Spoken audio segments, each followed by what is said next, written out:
नमस्कार दोस्तों, हमारे YouTube channel BK world news में आपका एक बार फिर से स्वागत है। दोस्तों, आज की जो घटना लेकर उपस्थित हुआ हूँ, ये सच्ची कहानी महाराष्ट्र की है।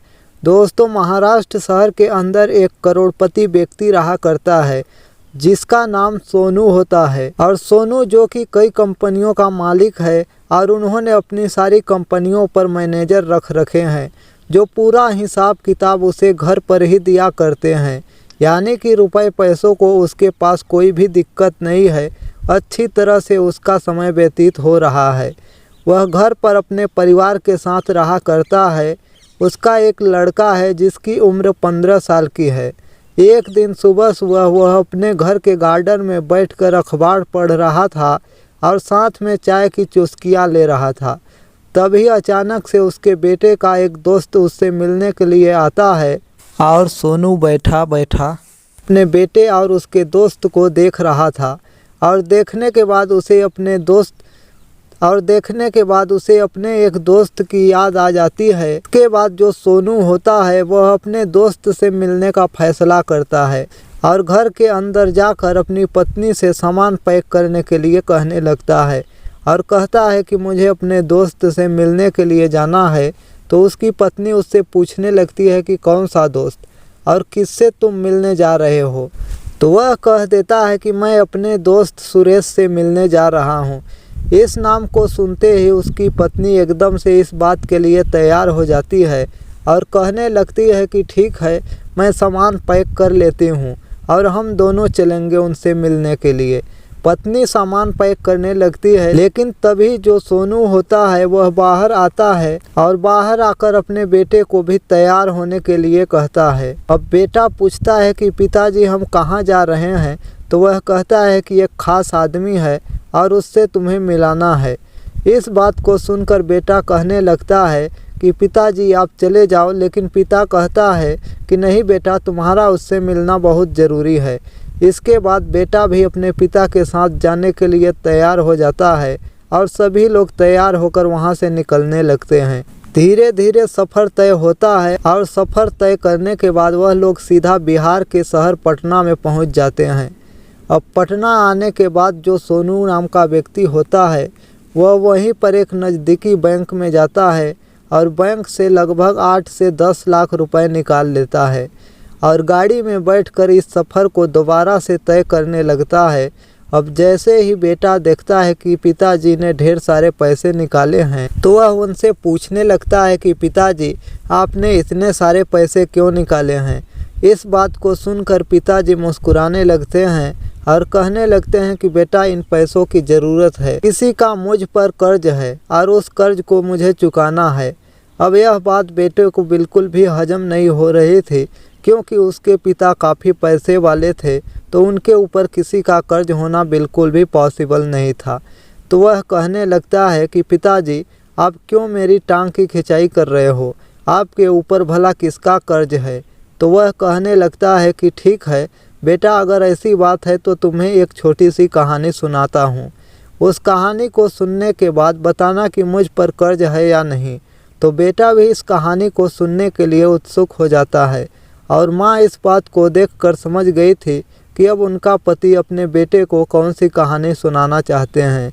तो इसी वजह से गाड़ी में बैठी बैठी वो मुस्कुराती रहती है और पिता अपने बेटे को कहानी सुनाने लगता है। वह कहता है कि बेटा, समय था 1992 का। हम लोग बिहार के पटना शहर में रहा करते थे और मेरी शादी होने वाली थी, लेकिन मेरा एक दोस्त था जिसका नाम सुरेश होता है।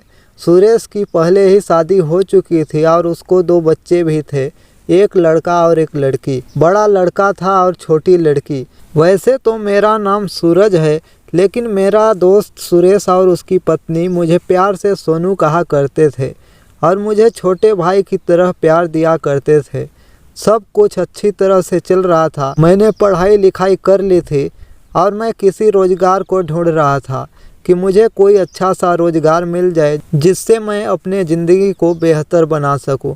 उसी दौरान हमारे आस पड़ोस वाले मेरी शादी की चिंता करने लगते हैं क्योंकि मेरे माता पिता तो मुझे बचपन में ही छोड़कर चले गए थे और उसके बाद मैं इधर उधर अड़ोस पड़ोस में यहीं पर टाइम बिताया करता था। लेकिन सबसे ज़्यादा मैं सुरेश के यहाँ पर टाइम बिताया करता था।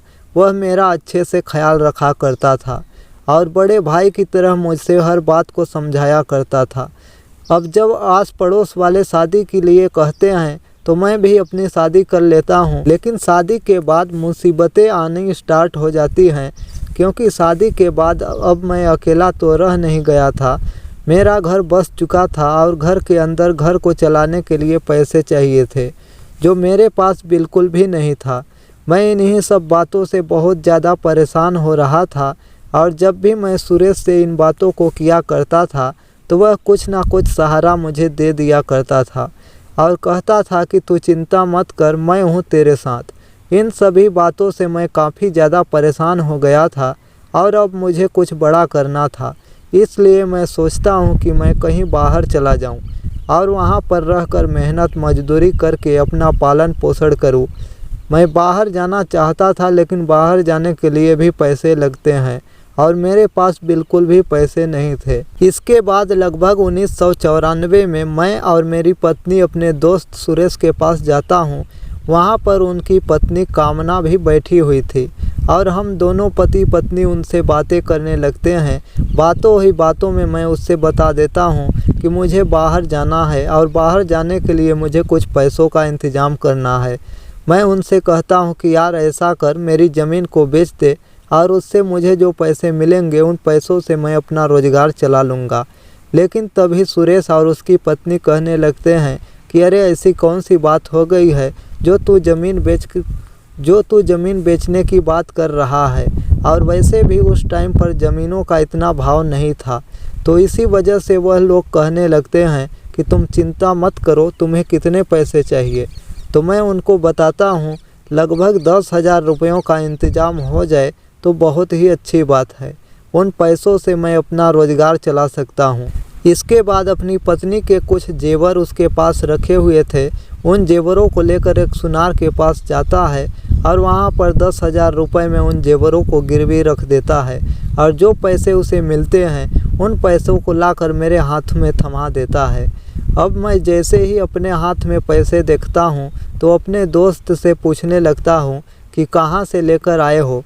तो वह बताता है कि इस तरह से तुम्हारी भाभी के जेवर मैंने गिरवी रख दिए हैं और बाद में पैसा कमा कर उन्हें छुड़ा लूँगा। तुम किसी भी चीज़ की चिंता मत करो और अपनी ज़िंदगी को अच्छी तरह से व्यतीत करो। यह तुम्हारे पास पैसे हैं और इन पैसों को तुम्हें कभी भी देने की ज़रूरत नहीं है। मैं तुम्हारा दोस्त हूँ और इतना हक तो मेरा बनता ही है। ऐसा कहकर उसने मुझे पैसे दे दिए और पैसे देकर वहाँ से जाने के लिए कह दिया। उसके बाद मैं अपनी पत्नी को लेकर वहाँ से सीधे महाराष्ट्र आ जाता हूँ और महाराष्ट्र में आकर छोटा मोटा काम करने लगता हूँ। उस काम में मैं दिन रात मेहनत करता हूँ। मेहनत करने के बाद मेरा जो काम है वह अच्छी तरह से चलने लगता है। धीरे धीरे समय बीतता है और समय के साथ साथ मेरी बहुत बड़ी कंपनी बन जाती है, जिन कंपनियों को आजकल तुम देखा करते हो, और मैं बहुत तरक्की करने लगता हूँ। लेकिन इन तरक्की के दौरान मैं अपने दोस्त को बिल्कुल ही भूल गया कि इस काम को चालू करने के लिए उसने मुझे पैसे दिए थे। अब जैसे ही उस दिन मैं बाहर बैठकर चाय पी रहा था और तुम्हारा दोस्त तुमसे मिलने के लिए आया था, तो एकदम से तुम्हारे दोस्त को देखकर मुझे अपने दोस्त की याद आ गई और उसके बाद मैंने फैसला किया कि उससे मिलने का। तो यह जो पैसे मैंने निकाले हैं, यह पैसे उन्हीं 10,000 रुपये के बदले निकाले हैं। इन पैसों को उन्हीं को दूंगा और कहूँगा कि यह तेरे ही पैसे हैं जो तूने मुझे दिए थे। इस बात को सुनकर बेटा एकदम से एक्साइटेड हो जाता है और कहने लगता है कि पिताजी, आपने इस बात के बारे में मुझे पहले क्यों नहीं बताया। तो पिताजी कहते हैं कि बेटा तुम्हें कैसे बताते, हम इन बातों को पूरी तरह से भूल चुके थे, क्योंकि फ़िलहाल अब तक इन बातों को 20 साल हो चुके थे। 1994 में सोनू पटना को छोड़कर गया था, लेकिन फ़िलहाल समय था 2014 का। और पिताजी कहते हैं कि ना ही कोई हमारे संबंधी उस गांव के अंदर रहा करता है, जिसकी वजह से हमें उस गांव की याद आती रही। इस बात को सुनकर जो बेटा होता है वह सुरेश से मिलने के लिए एक्साइटेड हो जाता है और वह देखना चाहता है अपने पिता के उस दोस्त को जिस दोस्त की वजह से आज वह लोग इतनी अच्छी ज़िंदगी जी रहे हैं। धीरे धीरे सफ़र तय होता है और सफ़र तय करने के बाद लगभग शाम के समय वह लोग उस घर के पास पहुंच गए थे।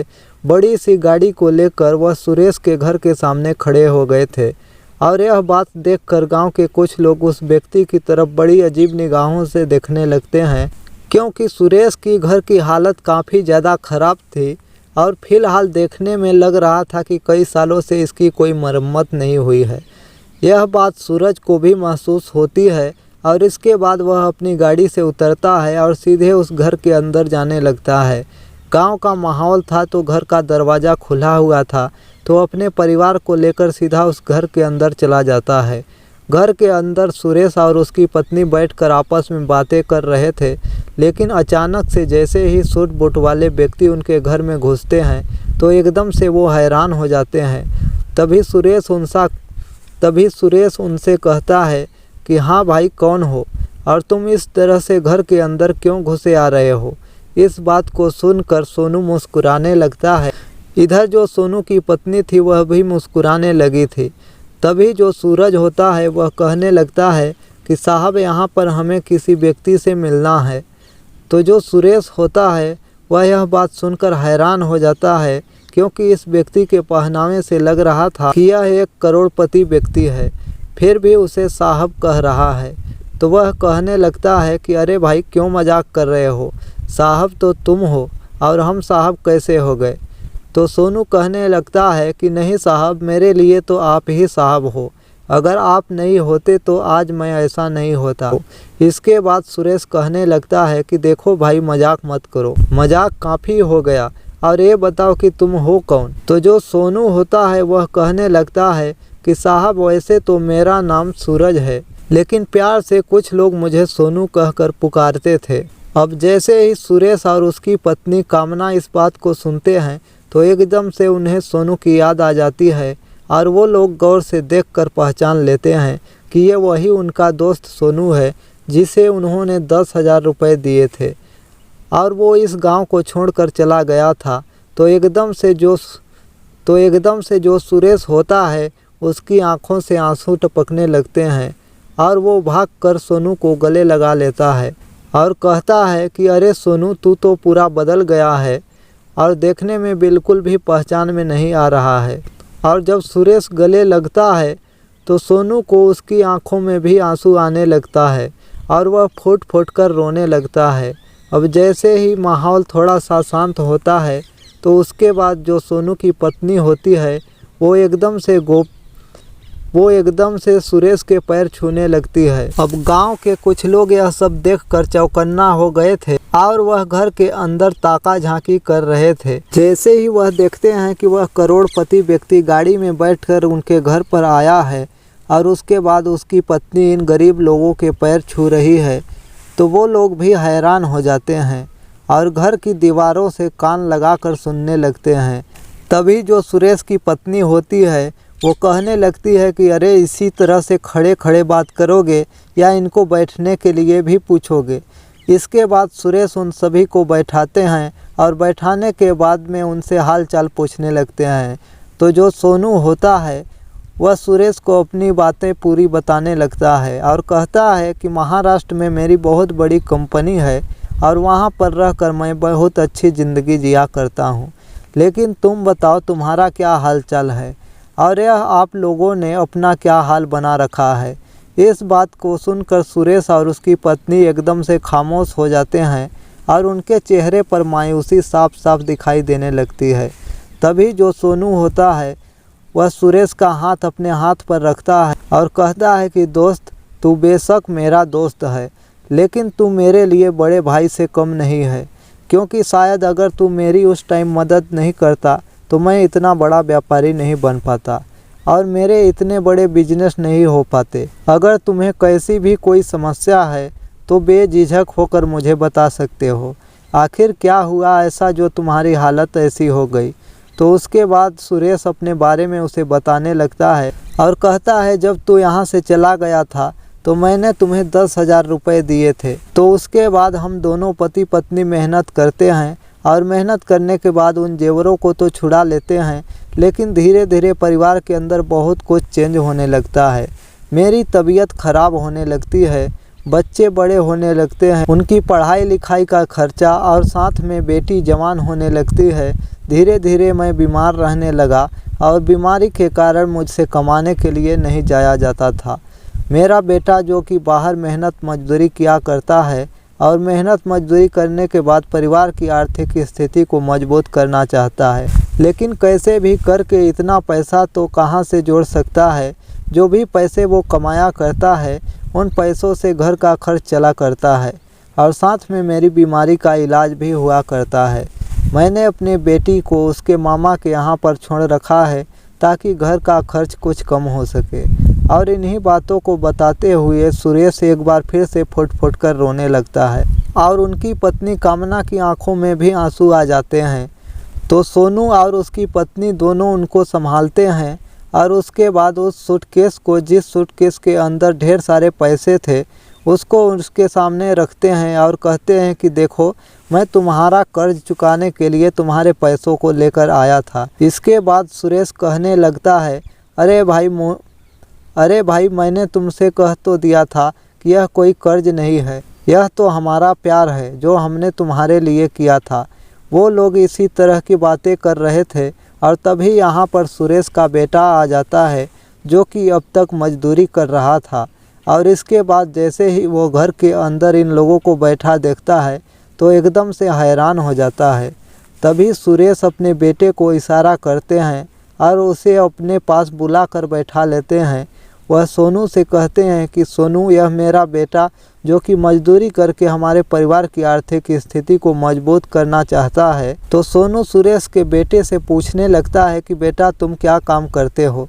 तो वह कहता है कि अंकल जी, पढ़ाई लिखाई तो की थी, लेकिन परिवार की खराब परिस्थितियों की वजह से मुझे मेहनत मजदूरी करना ही अच्छा लगा, तो मैं मेहनत किया करता हूँ, साथ में गवर्नमेंट जॉब की तैयारी भी कर रहा हूँ। इस बात को सुनकर सोनू उसे शाबाशी देता है और कहता है कि बेटा मेहनत करते रहो, मेहनत का फल हमेशा मीठा होता है। तो जो सुरेश का बेटा होता है वह अपने पिता से इन सभी चीज़ों के बारे में पूछना चाहता है कि यह लोग कौन है और यहाँ पर यह क्या कर रहे हैं, और यह भाव उसके चेहरे पर साफ साफ दिखाई दे रहे थे। तो सोनू इन भावों को पढ़ लेता है और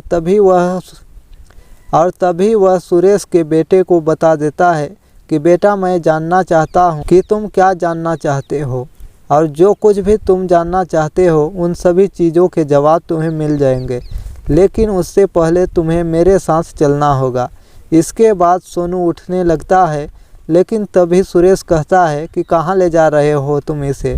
तो वह कहता है कि मेरे बीवी बच्चे यहीं पर हैं, तो चिंता मत कर, तेरे बच्चे को किडनैप नहीं करूँगा, बस मुझे इससे कुछ काम है। ऐसा कहकर वह हंसने लगता है और सुरेश के बेटे को अपने साथ बैठाता है और वहां से गाड़ी लेकर चल देता है।